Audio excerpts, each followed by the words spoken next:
सोचना चाहिए इसको लेकर? देखिए, मैं कहूँगा कि ये जो अलायंस है INDI, इनको आपस में सोचना चाहिए। ये बेमेल अलायंस मुझे लगता है कि जब इनके आपस के साथी इनके आपस के साथियों द्वारा दिए गए स्टेटमेंट को खंडन करते हैं। रही बात ईवीएम की, तो कोई भी इलेक्ट्रॉनिक प्रोडक्ट है उस पर शक और शंका रहेगी, उसके साथ छेड़खानी हो सकती है, ये देखा जा रहा है आमतौर पर। और ईवीएम का जो स्वरूप है उस पर लगातार जो है उसकी आलोचना भी हुई है, उसको बदलकर जो है बैलेट लाने की मांग की। मैं आज देश के प्रधानमंत्री, जो लोकप्रिय प्रधानमंत्री, जो आरएसएस और भाजपा के लोग कहते हैं कि हम अपने चेहरे पे जीतते हैं, अपने काम पे जीतते हैं, तो मैं उनको कहना चाहिए, जो सवाल खड़ा हो रहा है लोकतंत्र की इस प्रक्रिया पे, ये नहीं होना चाहिए। अगर भाजपा वास्तविकता में ईमानदारी से जीत रही है तो उनको सबसे पहले आगे बढ़ के ईवीएम को हटाकर बैलेट पेपर को लाके और मुंह तोड़ जवाब जो विपक्ष को देना चाहिए कि देखिए हम हर तरीके से लड़ने को तैयार हैं, हम कोई संख्या सुबह नहीं रहने देंगे। और अगर ऐसा नहीं करते हैं तो फिर ये माना जाए कि इलेक्ट्रॉनिक वोटिंग मशीन को अभी फेर कहना जल्दबाजी होगी, और इस पर जिस तरह के सवाल खड़े हैं उसका जवाब जो है इलेक्शन कमीशन को भी और सरकार को देना चाहिए। आर्मी लॉज से 1971 की फोटो जो है उसको हटा दी गई, इसको लेकर?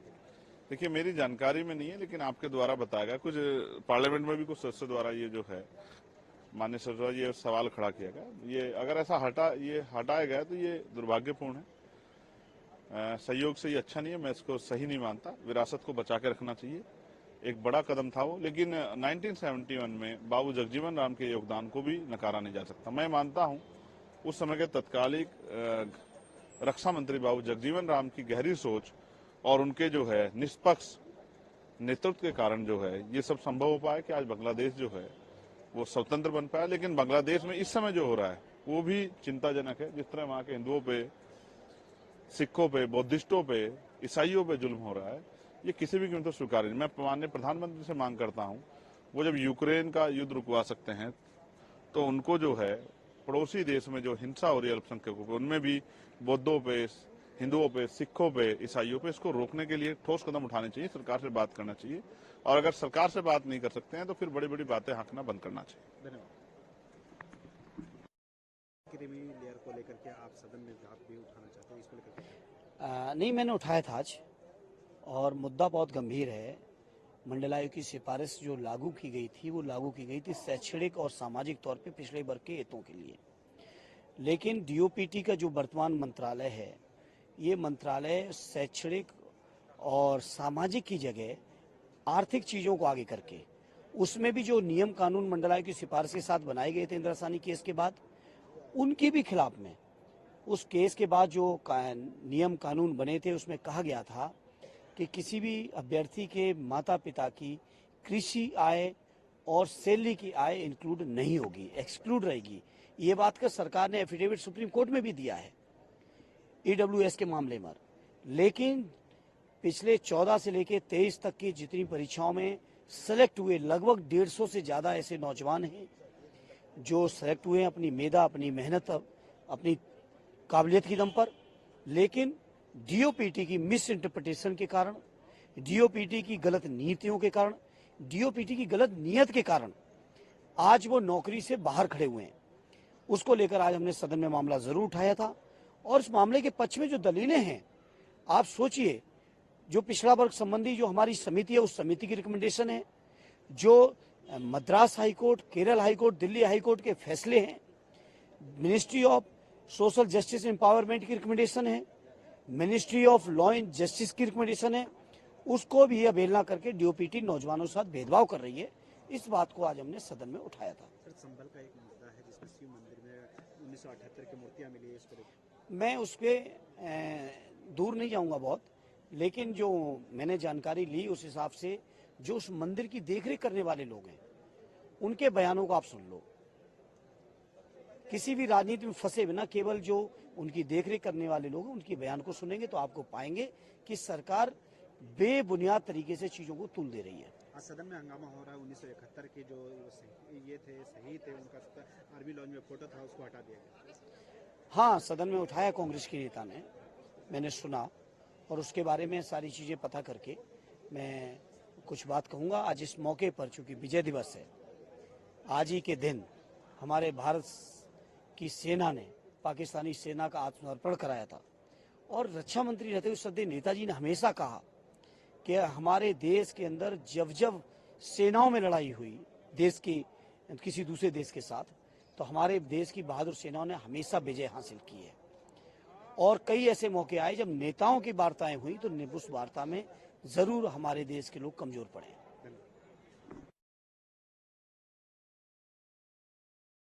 जो चर्चा चल रही है, मैं आपको बस इतना बताना चाहता हूं और मीडिया के माध्यम से मैं देश की 140 करोड़ जनता को ये बोलना चाहता हूं कि इस साल 2024 का जनरल इलेक्शन में बंगाल में जब चुनाव हुआ तो बंगाल जैसे राज्य में, प्रदेश में 7 दफा में चुनाव किया गया।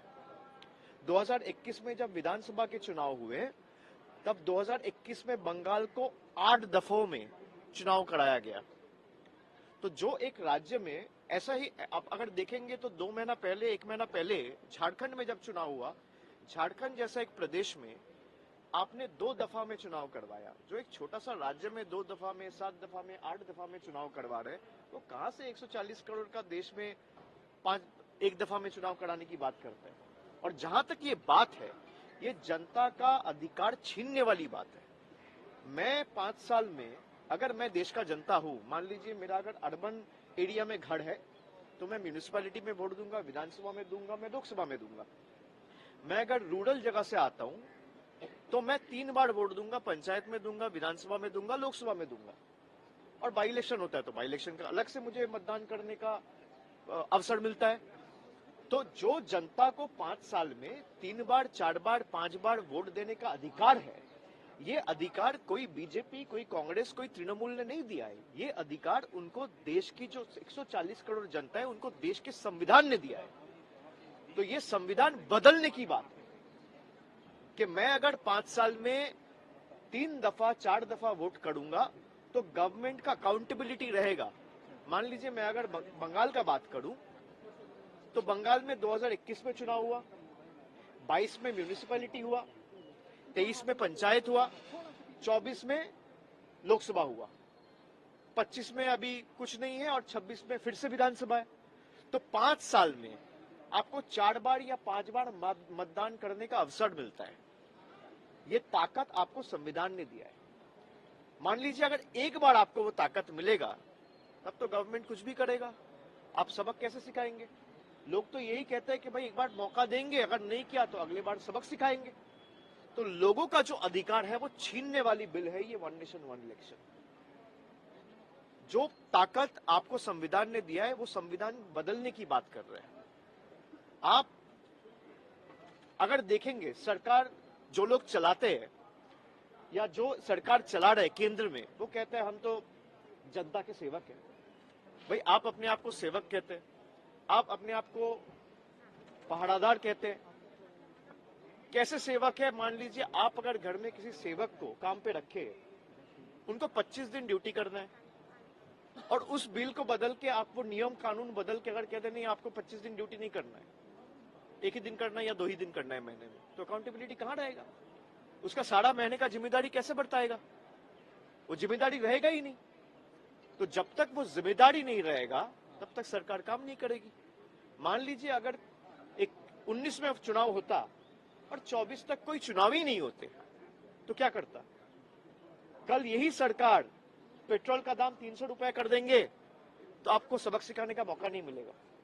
कल यही सरकार एलपीजी गैस के दाम 500 रुपए बढ़ा देंगे रातों रात तो आपको सबक सिखाने का मौका नहीं मिलेगा। कल यही सरकार कुछ भी करके आपको देश से निकाल देंगे तो आपको सबक सिखाने का मौका नहीं मिलेगा। कल यही सरकार आपका खाने का, पीने का जो सामान है, चावल से लेके, दूध से लेके, सब्जी से लेके, आटा से लेके, एसेंशियल कमोडिटीज जो है, इन्फ्लेशन 10% हर साल बढ़ रहा है। वो 5 साल में अगर स्काई रॉकेटिंग प्राइसेस के हिसाब से बढ़ने लग गए तो आपको 5 साल इंतजार करना पड़ेगा सबक सिखाने के लिए। तो देश की जनता को यह समझना है कि ये जो अधिकार है ये संविधान ने दिया और उसी संविधान को बदल के ये बीजेपी की केंद्र की सरकार आपसे वो ताकत, आपसे वो अधिकार छीनना चाहती है। जब तक ऑपोजिशन है हम लोग इस बिल को पास नहीं होने देंगे। संविधान पे चर्चा हो रही है, संयोजक बनाने की भी चर्चा चल रही है। इंडिया गठबंधन का संयोजक ममता दीदी को बनाना चाहिए, इस तरीके की चर्चा लगातार। देखिए उसके लिए बात होगी, उसके लिए तो इंडिया अलायंस बैठेगी, पर जहां तक उनका बनने का बात है वो सबसे सीनियर मोस्ट है।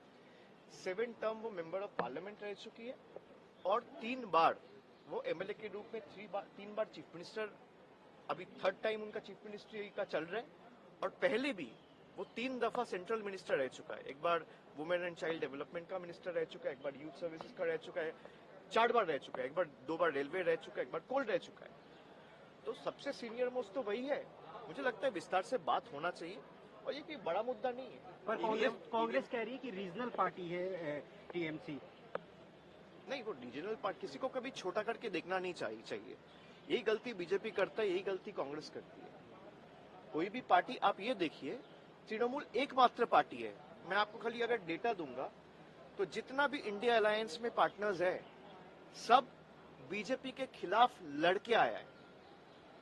मतलब जैसे समाजवादी पार्टी, आप, डीएमके, बाकी जो पार्टीज है, आप रीजनल पार्टीज ही कह लीजिए, वो सब बीजेपी के खिलाफ ज्वाइंट ऑपोजिशन कैंडिडेट के हिसाब से जीत के आए हैं। तृणमूल एकमात्र पार्टी है जो बीजेपी को भी हराया है, कांग्रेस को भी हराया है। ये उसकी ताकत दर्शाता है। तो जनता का वोट से जीत के आए हैं और जनता को कभी छोटा नहीं समझना चाहिए। हाँ, हो सकता है हम 29 है, लेकिन आप ये देखिए कि बीजेपी का 18 का जो सांसद थे, मतलब 18 जो सांसद थे, वो 6 सांसद घटाने का काम तृणमूल ने किया है। तृणमूल का स्ट्राइक रेट देखिए और दूसरे पार्टीज के स्ट्राइक रेट देखिए।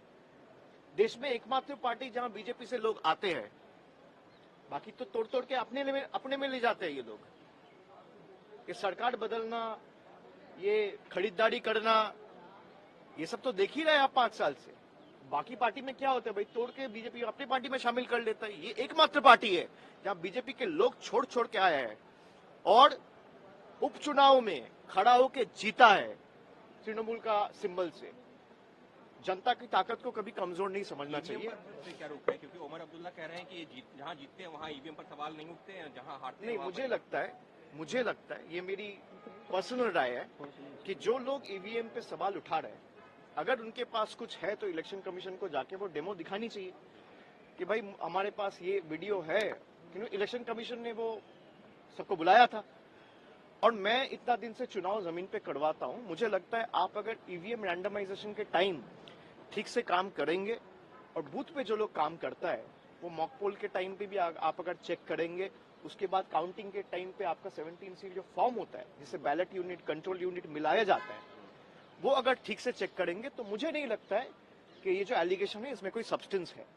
अगर फिर भी किसी को लगता है कि भाई ईवीएम मैनिपुलेट हो सकता है, ईवीएम हैक हो सकता है, तो मुझे लगता है डेलीगेशन जाके इलेक्शन कमीशन को मिलना चाहिए, मिलके डेमो दिखाना चाहिए कि भाई ये टेक्नोलॉजी से या ये सॉफ्टवेयर से या ये मैलवेयर से आपका ईवीएम हैक हो सकता है। और अगर वो भी नहीं कर सकता है तो इसको लेकर नीचे आंदोलन करें।